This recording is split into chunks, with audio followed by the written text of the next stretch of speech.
Olá, pessoal, tudo bem? Bom dia, pessoal. Então vamos ao novo vídeo. Hoje a gente vai integrar a FAP com a ACT. Então vamos falar um pouquinho, né, dessas duas, não sei se a gente pode chamar de duas terapias, né? Como que a gente chamaria? Qual seria o termo técnico correto? Mas eu acho que a integração da psicoterapia analítico-funcional com a terapia de aceitação e compromisso. Ou seja, as duas terapias contextuais, que uma integra bastante o trabalho uma da outra. Eu estava até conversando aqui com a Tati nos bastidores antes, que ela fez primeiro a formação dela em FAP, depois na Uhum, ACT. E uhum, aí, eu fazendo a ACT, eu percebi a importância da FAP, de um olhar mais aprimorado nessa uhum. teoria também, nessa abordagem da FAP, da analítica funcional, para trazer um atendimento com mais cuidado na hora do momento presente da sessão e conseguir fazer alguns paralelos importantes. Então, as duas elas se complementam muito. Eu acho que uma dá mais força para a outra. E uma Com vez, certeza. agora até não lembrei, eu estava no congresso lá da SBS da Argentina, e eu Uhum. estava conversando com o Alan, em algum momento ali, e eu falando para ele do meu interesse na FAP, tudo, ele disse assim: olha, a ACT não existe sem a FAP. E a Uhum, FAP não existe uhum, sem a ACT. E eu uhum. acho que essa frase, para mim, ficou marcada, porque as duas elas se integram muito mesmo. Eu também acho. Eu acho que assim, e para mim eu não consigo ver minha vida com as duas não integradas, porque assim, eu lembro até hoje, eu estava no quinto período da universidade, daí ia começar a supervisão de estágio. Aí o meu professor chegou para mim com o livro dourado da FAP, tinha acabado de ser traduzido para o português, e você colocou em cima da mesa e falou: nós vamos ler ele inteiro, porque acabou de ser traduzido para o português, nós vamos fazer a supervisão a partir dele. Então, assim, a minha base de ser terapeuta, ela vem da FAP. Né? Então, eu não tenho como separar a gente do que tudo que a gente estudou, né? E que a gente já aprendeu ao longo da vida. Então, a arte vem depois, mais tarde na minha vida. Gosto muito, super me identifico, mas assim, o meu ser terapeuta arte, ele está permeado pela minha formação em FAP. Então, eu não tenho como separar as duas coisas. Aham, Né? exato. E eu acho que hoje também influencia muito o meu trabalho como supervisora em arte, né? Toda essa formação em FAP.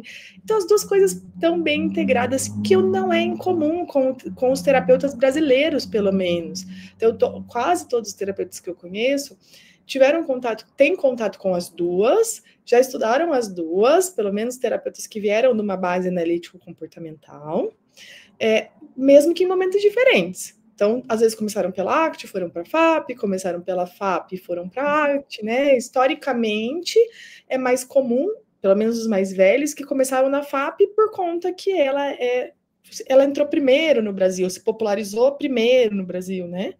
Uhum. E no consultório a gente vê muito assim a integração das duas acontecendo. Eu acho que é importante a gente até mostrar como que a gente observa, né, Kátia? Isso. As duas fazendo parte uma da Uhum. outra.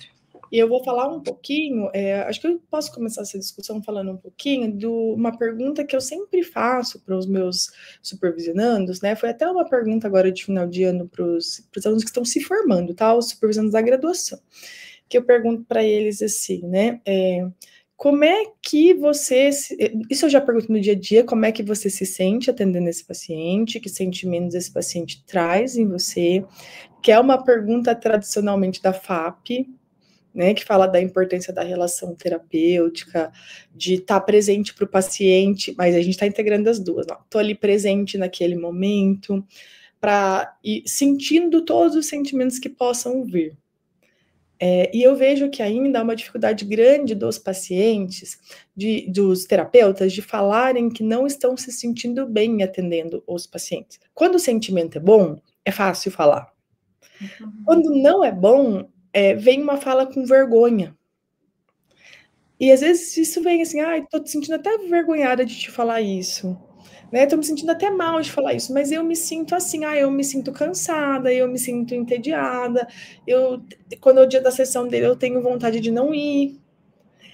Que são os sentimentos que aparecem no contexto terapêutico também, né? A gente não tem só sentimentos bons. E que a FAP trabalha muito a gente olhar para que sentimentos os pacientes nos trazem. E que é o que é isso se não a aceitação da arte? de olhar para todos os sentimentos, inclusive aqueles que são mais difíceis de serem sentidos, aqueles que estão permeados pelas nossas fusões cognitivas de juízo de valor. Ah, será que eu não sou um bom terapeuta? Ou será que eu não estou sendo ético se eu me sinto mal em relação ao meu paciente? Uhum. Integrando as coisas, né? Porque na FAP, o que a gente chama, né? Esse olhar para o eu terapeuta.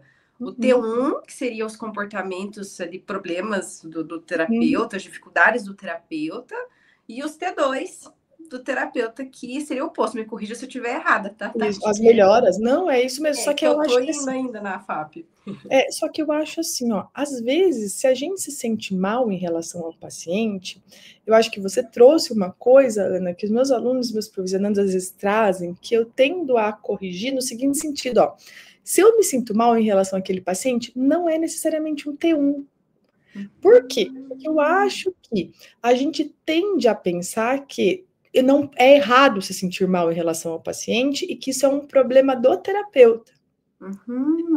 A FAP vem dizendo o seguinte: se esse paciente traz sentimentos ruins, pode ser que seja assim que as outras pessoas lá fora se sintam quando se comportam com ele. Esse sentimento ruim que ele te traz pode estar mostrando para você que é um CRB1 do paciente. Isso. Porque às vezes a gente fica muito fusionado com a ideia assim, se eu estou me sentindo mal em relação àquele paciente, eu estou com um problema como terapeuta. Que eu acho que isso até uma certa arrogância nossa, que parece que o processo terapêutico é sempre sobre o terapeuta. Sabe? E daí eu acho que assim, é muito sobre aquele paciente que traz aquele sentimento de a sessão tá monótona, a sessão tá cansativa, ou o contrário, ele te traz um sentimento ruim, você vai se sentindo mal para atender ele, com medo de ser agredida, porque pode ser que você tenha um paciente que te agrida, não necessariamente fisicamente, mas te agrida verbalmente. E aí que vem a integração das duas. Veja, a gente está falando de um CRB1 de um paciente, que seria esse comportamento de problema, às vezes ser agressivo em sessão. Isso. E aí ele é agressivo com você, terapeuta, e você tem as suas dificuldades. Isso. A minha cabeça está fazendo um meme da Nazaré aqui ligando as coisas, mas observe o que eu estou pensando. Sim. Aí, a partir disso, o que a gente observa? O que a FAP chama de paralelo funcional. O que no comportamento do cliente está evocando no terapeuta em sessão que pode ser o comportamento e problema dele fora. E não necessariamente evocando, mas o que ele está fazendo em sessão que se reproduz fora. E aí isso é um olhar da FAP. Aí, para a ACT, o que eu gosto também de trabalhar com os supervisionandos? Quando a gente fala desse T1 da FAP, que é a dificuldade do terapeuta, ou que o terapeuta sente, que não quer dizer necessariamente que é o problema, aí eu gosto de trazer o olhar como uma lupa ali do Hexaflex do terapeuta, do processo dele de inflexibilidade. Aonde que o comportamento problema de ser agressivo do cliente, por exemplo, pegou no terapeuta dentro do processo dele de inflexibilidade psicológica. Nas fusões cognitivas, em alguma skill experiencial, em algum apego ao self do ser terapeuta, do ideal de ser terapeuta ou não, ou como pessoa na vida pessoal também. Então, tem esse lado. Aí, quando eu gosto de fazer essa junção das duas coisas, é para olhar assim, tá, o T2 do terapeuta seria o que ele faria de diferente ali, que seria importante para o caso e para ele enquanto terapeuta. Aí eu gosto de trazer o olhar da ACT nos valores do terapeuta. Como ele valoriza ser enquanto terapeuta e que tipo de terapeuta ele precisa ser para aquele cliente dentro desse comportamento problema e até do que ele valoriza ser, do que ele gostaria de fazer em sessão para evocar, às vezes, um CRB2, que seria um comportamento de melhora, enfim. Que seria mais ou menos o que a FAP fala de coragem, né? Você, como terapeuta, precisa ser corajoso para conseguir viver, estou misturando as duas coisas já, mas é como o raciocínio funciona, né? Para conseguir ser o terapeuta que você gostaria de ser de acordo com seus valores. Exato. Porque se eu fico ali aceitando o paciente, às vezes, gritando comigo em sessão, ou sendo agressivo, ou de alguma forma ultrapassando os meus limites, eu não estou sendo o terapeuta que eu gostaria de ser. Porque eu acabo reforçando o comportamento problema do paciente, né? Fazendo com que ele se mantenha na inflexibilidade psicológica, que ele não aprenda a ser mais flexível. Então, eu acho que a gente entraria ali também nessas reflexões, que eu acho que são extremamente importantes. E veja como as coisas elas se juntam, né? Aqui a minha cabeça ela foi pensando automaticamente dentro de um exemplo, mas como as duas coisas elas se combinam, elas se juntam. E até queria dizer assim, ó, uma coisa que eu acho bem importante, se eu estou me sentindo mal como terapeuta em relação ao paciente dentro de uma sessão, e não queria sentir isso, né? Como se alguns sentimentos forem certos e outros fossem errados. Eu até queria dizer para vocês, para entrar nessa discussão, que eu acho que às vezes, quando a gente se sente mal, às vezes a gente tem pacientes que a gente atende que a gente fala assim, nossa, é tão legal atender esse paciente, que se ele não fosse meu paciente, eu queria ser amigo dele, porque ele é tão legal. Né? Eu sinto assim de alguns pacientes, que pessoa legal, tá? Agora, tem pacientes que às vezes fazem alguma coisa em sessão que eu não tenho vergonha de me dizer que me fazem eu ficar com raiva, às vezes. E assim, e daí parece que ter raiva é errado. Só que eu queria discutir uma coisa com vocês. Às vezes os sentimentos difíceis pode ser raiva, tristeza ou qualquer outro. Frustração, né? Enquanto terapeuta. Eles podem ser extremamente importantes no processo terapêutico, importante de estarem ali. Porque eu acho que eles acabam sendo operações motivadoras que facilitam algumas intervenções que a gente vai fazer em sessão. Por isso que é tão importante sentir também os ruins, sabe? Porque eu acho que assim, eu já fiz coisas em sessão que se eu não estivesse me sentindo frustrada ou com raiva, eu jamais faria. E hoje eu percebo o valor disso para o processo terapêutico daquele paciente. E sabe o que eu percebo, Tati? Assim, quando o Reis fala, né, ouvidos e olhos da arte atento em sessão, é sobre isso. É esse ouvidos e olhos tanto do que o cliente está fazendo em sessão, quanto que eu estou sentindo e pensando em sessão naquele momento, para que eu observe as minhas emoções e use elas como uma ferramenta para uma intervenção impotente. De tentar entender esse paralelo funcional. Será que o que está acontecendo aqui dentro da sessão é o que ele está me trazendo de sofrimento lá fora? Como que eu vou usar das minhas emoções, do meu repertório aqui, do que eu estou sentindo, pensando, para descrever isso em uma intervenção para o cliente? Eu vou dar um exemplo para você de que como isso aconteceu comigo uma vez no processo terapêutico, que eu agi de uma forma com a paciente que não é o meu padrão, mas que eu acredito que foi motivador dentro da sessão para mudanças, né? Então ela chegou, era a primeira sessão dela de terapia, então ela trouxe assim para mim, ó, eu tô aqui, mas eu não queria estar aqui, eu não acredito em terapia, eu não acho que você vai me ajudar, então ela entra na sessão falando isso, tá? Eu não acho que você vai me ajudar, a vida inteira eu me virei sozinha e consegui dar conta de tudo, eu só tô aqui porque a minha mãe e meu marido me mandaram vir, mas eu não acho que você vai me ajudar e nem tô disposta a ficar falando das coisas da minha vida. Né? E ela foi trazendo isso, assim, de uma forma, assim, não questão de voz, tá, que eu tô falando, ela falando alto, sendo grosseira, diretiva, dando dedo, assim, na cara, né, e aquilo foi me mobilizando um sentimento de vários, de frustração, né, um sentimento até um pouco de raiva veio junto, e depois eu deixei ela falar tudo o que ela queria falar, aí no final eu respondi assim para ela, olha, então eu preciso te falar uma coisa que eu acho bem importante para mim diante da sua fala, eu acho que nessas condições que você me trouxe, eu não estou disposta a te atender. E eu falei assim, bem firme com ela, né? Que coisa que que raramente eu falaria. Falei, porque daí eu acho que se eu te atender dessa maneira, nós duas aqui vamos estar gastando nosso tempo, você vai estar gastando seu dinheiro e eu não vou conseguir te ajudar em nada. Porque quando o paciente não está disposto a vir para a terapia, falar sobre as coisas difíceis da vida dele, não adianta nem vir. Né? Porque daí eu não consigo te ajudar. Então eu fui bem diretiva nessa maneira com ela, coisa que raramente falo. E quando eu falei isso para ela, eu percebi que ela chocou na hora. Ela falou assim: então você está falando que você não vai me atender? Daí eu respondi para ela: olha, nessas condições que você me colocou, não. Mas se você estiver disposta a tentar falar sobre a sua vida, aí a gente pode prosseguir com o atendimento. E daí eu percebi que dali, né, essa fala mais diretiva foi o que promoveu mudança. Então ela, tipo, ficou assim e começou a falar dela mesma depois disso. E o processo terapêutico, faz muito tempo isso, mas o processo terapêutico fluiu muito bem depois disso. E o que eu percebi isso?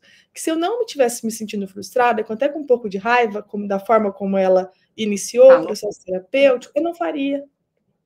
Não faria isso, eu ficaria ali, tá bom, então vamos, aceitando o que ela falou. Né? E olha como envolve o comportamento de coragem, baseado também nos valores. Nos valores. Então, aqui eu estou falando da coragem da FAP e, ao mesmo tempo, de valores da ACT. O quanto a gente precisa ter esse comportamento que, às vezes, pode ser mais desafiador para nós, enquanto terapeutas, que aí pode ser o T2, mas em função do que a gente valoriza ser enquanto terapeutas também. Do que a gente valoriza ter ações. Isso. E a minha fala foi bem genuína, não foi uma fala para ameaçar ela ou nada nesse sentido, porque assim, eu realmente me senti mal atendendo ela. Se ela fosse ali só para dizer para a mãe e para o marido que estava indo, porque eu senti pegando o dinheiro dela, né? E sem poder ajudá-la de nenhuma forma. Foi exatamente como eu me senti que eu verbalizei. E como talvez isso ia até contra os teus valores, né, Tati? E contra os meus valores como terapeuta, fazer isso, né? Então, eu quero ali ajudar quem quer ser ajudada. Então, é o que a FAP também fala, de uma relação genuína, de você ser você mesma com o seu paciente, né? Da gente sair dessa questão de neutralidade. O que eu estou pensando, o que eu estou me sentindo quando que eu estou de alguma forma me relacionando com você, né? Porque a relação terapêutica é uma relação. E veja, isso a FAP traz, e o que a ACT traz é da gente ter uma relação horizontal com o cliente, de se colocar como humano nesse processo. Isso então, mesmo. É uma terapia contextual para as duas, né? As duas são terapias contextuais. E eu lembro em um grupo de estudos, uma vez que eu estava de FAP, eu escutei uma pessoa falando uma frase que eu guardei também. Ela falou assim: parece que as terapias contextuais nos devolveram o direito de sermos humanos. Humanos, isso mesmo. Que é sobre deixar a nossa humanidade existir no processo e usar dela como uma ferramenta, tanto para o nosso processo de desenvolvimento pessoal quanto profissional, e também para o caso em si. Isso. Com certeza, e eu acho que isso é essencial, porque eu acho que antes da FAP, a gente vinha numa tradição que talvez os terapeutas mais novos não vivam essa realidade, que era o terapeuta neutro, o cara de alface, que eu lembro que tive professores na graduação que falavam assim que a gente não podia nem ter foto da família dentro do consultório, porque o paciente não podia saber nada da gente, da vida da gente, né? Então, assim... E a minha formação veio dessa fase também, Tati, assim, da gente não expor muito a nossa vida, né, pro paciente. Na neutralidade. Esses dias atrás eu ajudei uma aluna de uma graduação que ela tinha que fazer uma entrevista, né, para coisa de matéria, assim, para saber a minha visão enquanto terapeuta já formada há um tempo, enfim, né? E aí uma das perguntas dela foi assim: e se você sentir vontade de chorar na sessão? Aí eu falei, eu choro, Sim. É ser genuíno, que era uma coisa que jamais era falado lá atrás como se fosse um erro muito grande do terapeuta e tal, né? E que eu acho que, assim, claro que tudo tem o seu limite também, Sim, né? Avaliar funcionalmente o choro também, né? Eu lembro que quando ela me falou, ela ficou parada assim, olhando de como assim? Eu falei assim, nem sempre o choro precisa ser ruim na sessão. Às vezes o choro pode ser acolhedor, às vezes o choro pode ser evocador também. Então depende, né? Análise funcional. O choro pode ser algo que pode favorecer o vínculo terapêutico, né? Então, eu estou sentindo aquilo, eu estou sentindo tudo isso está acontecendo com você, né? Também eu sinto isso, né? Pela nossa relação. Então, acho que é esse ponto ali. E só como para fechamento do que eu estava contando do caso, e daí depois que eu fiz isso com ela, ela começou a falar dela, no final da sessão ela falou assim: eu gostei de você, né? Porque você me enfrentou. E eu gosto das pessoas que me enfrentam, né? Então, olhando que ela tinha um padrão fora de sessão de ser muito intimidadora, né? E todo mundo abaixava a cabeça para ela. Então, olha que lá, eu não sabia. Que eu não... funcional. Isso, que eu não sabia, né? Porque eu tinha acabado de conhecê-la. Mas assim, mas eu acho que isso tudo mostra a importância da gente sentir, mesmo as emoções difíceis, e como as emoções difíceis podem ser relevantes no processo terapêutico por serem motivadoras de intervenções, podem aumentar a nossa coragem, que a FAP fala, né? Para poder fazer uma intervenção baseada nos nossos valores e que possa promover a flexibilidade no paciente, que foi exatamente o que aconteceu ali. Ela, não vou falar, não posso, você não vai me ajudar. De repente, estava contando as coisas da vida dela. Sim. E aí, veja, quando a gente fala do paralelo funcional da FAP, o que a Uhum. ACT traz? É o momento presente da sessão. Isso Observar no aí. momento presente da sessão os comportamentos e problemas, aí a gente chama de CRB1, CRB2, enfim, o que tiver ali aparecendo naquela sessão, mas Uhum. em termos diferentes, mas é um momento presente, como que a gente vai avaliar o que está Isso. acontecendo, inclusive para nós, enquanto terapeutas. Uhum. E o CRB1 nada mais seria para a arte de comportamentos que trazem inflexibilidade psicológica e sofrimento para o paciente, né? Que contribuem para a sua inflexibilidade psicológica dentro dos processos do hexágono. Uhum. E o CRB2 seria o oposto, né? O O oposto, momento de flexibilidade psicológica. quando a gente E aí, fosse dentro de trabalhar. cada um desses comportamentos, a gente avalia nós, enquanto terapeutas, quais seriam os nossos processos de ter um para ter dois, mas baseado no nosso hexaflex de flexibilidade também. Isso. E daí eu acho que assim, e a gente olha, né, tanto um paralelo ali na ACT, dessa flexibilidade psicológica acontecendo, tanto em sessão quanto fora, que é o que a FAP também faz. Né? Então, assim, tem o CRB2, que é a melhora dentro de sessão, tal, que a gente tem como objetivo na FAP generalizar isso para o contexto de outras relações, fora da relação terapêutica, né? Que é análise, na verdade, a ACT não separa isso, ela diz assim, olha, você se tornou mais flexível, tanto quando eu consigo ver mudanças nesse processo, dentro de sessão quanto fora. Uhum. Né? E sabe, Tati, que você falando, eu fico pensando aqui novamente, mais um vídeo nós enfatizando a importância da análise funcional. Análise Que funcional. independente se é um olhar baseado em FAP, independente se é um olhar baseado na ACT, a análise funcional é que vai nos dizer, inclusive, sobre as nossas emoções, os nossos pensamentos, como intervenções. Então, qual é Isso. o comportamento, problema do cliente na sessão, que também está acontecendo durante a sessão, qual é a função desse comportamento e como nós, terapeutas, vamos intervir. Isso aí. Então, assim, se você que está assistindo a gente é terapeuta e faz supervisão, assim, não fica com vergonha de falar os sentimentos difíceis para o seu supervisor. A gente tem que falar os bons e os difíceis. Inclusive, os bons podem ser o que a FAP chama de T1. Porque às vezes eu me sinto eu fico sentindo tanta empatia para aquele paciente, tão bem com ele, que eu faço? Eu favoreço esquiva, eu fico passando a mão na cabeça dele, eu fico só compreendendo ele, só Às vezes acolhendo aquele ele. paciente super engraçado que só faz piada e a gente se sente super bem na sessão. Mas será Isso. que essas piadas não têm a função de esquiva? De esquiva, isso aí. Então, assim, daí eu fico sendo terapeuta que só acolhe que nos meus valores, como eu, Tatiane, como terapeuta, os meus valores terapeuta que só acolhe, não é para mim valoroso ser uma terapeuta que só acolhe. Eu acho que acolher é super importante, mas eu preciso fazer mais do que acolher, né? Porque acolher, outras pessoas também podem acolher na vida do paciente. Exato. E eu também penso aqui, né, Tati, da gente ter esse olhar clínico do comportamento em sessão, de observar o que está acontecendo, e a parte nossa enquanto terapeuta, principalmente, né? O olhar para as nossas emoções, para os nossos sentimentos, que isso vai nos dar uma direção também para o caso. É isso mesmo, nossos sentimentos, para os nossos limites, né?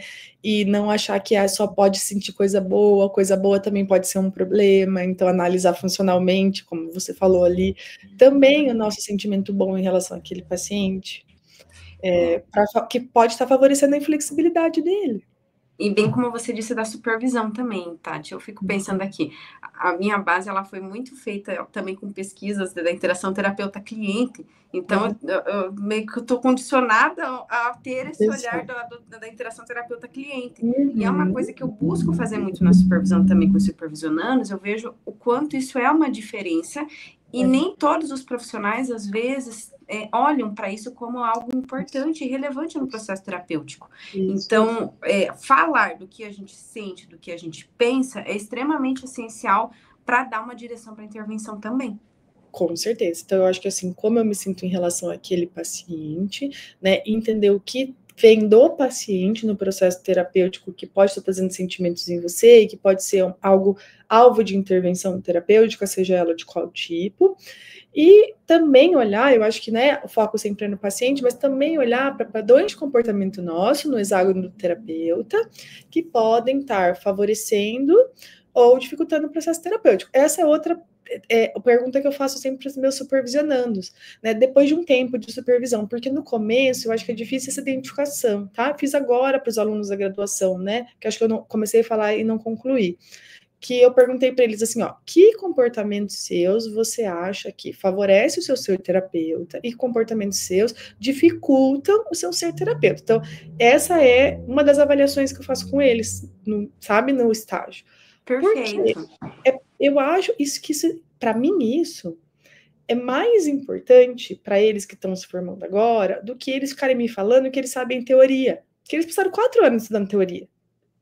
Agora, e veja, isso não é para mim, é para eles mesmos, porque eles estão se formando agora e eles vão levar isso para a vida deles.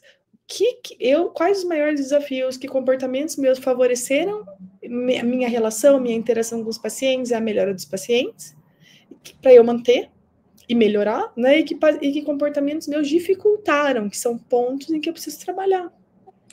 E agora minha cabeça levou para um lugar da necessidade, da importância da terapia pessoal para o terapeuta. Com certeza. Porque como é que eu vou identificar o que o meu trabalho aqui, às vezes, está de uma forma mais prejudicada, não está como eu gostaria, se eu não olho para o que eu também estou sentindo e pensando.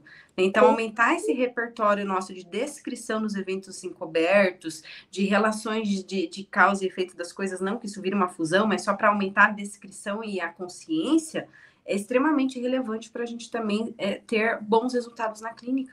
Com certeza, eu acho que é esse ponto que a gente precisa olhar, né? E eu acho que, assim, foi uma pinceladinha ali de como as duas coisas se integram, ou como às vezes a gente está dando nomes diferentes para coisas parecidas, né? Mas eu acho que foi uma tentativa de mostrar para vocês como a gente faz as duas coisas juntas, e às vezes não está nem percebendo. Né? Eles nem tá percebendo. E quando a gente não faz, e para vocês também refletirem se vocês estão conseguindo fazer com que a relação terapêutica seja em si o instrumento da mudança, que é ali onde a mudança inicia, onde ela acontece, né? E também não só o instrumento da mudança, mas que na relação eu consiga perceber vários padrões de comportamento, de inflexibilidade do paciente. E minha também como terapeuta. Isso. E também nos conectar com os nossos valores enquanto terapeuta, que é aí falas da FAP, né? Ser a terapeuta que o paciente precisa e a terapeuta que a gente valoriza ser. E daí a gente vê, né, assim, o que a FAP fala? Consciência, o que é consciência? Momento presente. Né, coragem, tá, dentro da coragem eu acho que está aí as intervenções que podem envolver vários dos processos, por exemplo, bloqueio de esquiva, né, a desfusão no paciente, a comparação das ações com compromisso, com valores, com valor. Quando eu falo para o paciente, olha, você percebe que você não tem, os seus comportamentos hoje não condiz com o seu valor, existe coragem. Eu acho que o paciente tem muitos processos que se assemelham ali. Né, olhar para as dificuldades e para as dificuldades nada mais são práticas do que as inflexibilidades. E o amor, eu fico pensando quanto essa horizontalidade também do terapeuta. Isso aí, que tem a ver com a aceitação. Os sentimentos meus, dele, né? Aí volta para a presença, né? De como isso acontece aqui na sessão. No momento presente. Eu acho que é esse ponto ali. Tá tudo conectado. A minha cabeça virou um meme que também os mais novos não saberão, mas da Nazaré fazendo ligação de um ponto com o outro aqui. Tá tudo conectado, então acho que é esse ponto para a gente pensar em como as duas naturalmente se integram, né? E que quando a gente tem a formação nas duas, estudo das duas, dificilmente a gente vai conseguir fazer uma coisa sem outra. E é bom que a gente tenha o repertório assim, de conhecimento das duas. Não estou aqui levantando uma bandeira que a gente tem que ser o expert nas duas, mas ter pelo menos uma base, uma consciência, um pouquinho ali de uma da outra, porque as duas são análise do comportamento. E daí eu acho que tem uma bandeira grande que a gente precisa sim levantar antes, é que tanto para trabalhar com FAP como ACT, a gente precisa ter uma base muito forte na análise funcional. Que daí eu acho que é ela que vai fundamentar, né, um trabalho de qualidade, tanto na FAP quanto na ACT. Exato, isso mesmo. Acho que essa bandeira eu me sinto à vontade em levantar sempre. Né, porque a gente precisa dessa base sólida ali para poder fazer e planejar melhores intervenções no futuro. É verdade, e mais um vídeo a gente falando disso, né? Então fica aqui cada vez mais clara essa importância. Isso. Então, gente, Depois contem pra gente se vocês gostaram do vídeo, acharam interessante a discussão, se vocês concordam, né? Se isso também, de alguma forma, permeia a formação de vocês que estão assistindo aqui, se não conhecem a FAP, se vieram aqui pela ACT. Que caminho vocês estão fazendo, se já vieram da FAP para a ACT, da ACT para a FAP, contem aqui pra gente também. Isso, e agradecer, né, mais uma vez, quem já se inscreveu, pedir para quem não se inscreveu para se inscrever, que a gente tem cada vez mais um número maior de inscritos e mais gente assistindo o canal, mais gente comentando, né, a gente tem ficado bem feliz com tudo, com essa repercussão. E com o aumento dos comentários de vocês. Então tá bom, obrigada, tchau, tchau, gente. Um beijo, gente, até a próxima.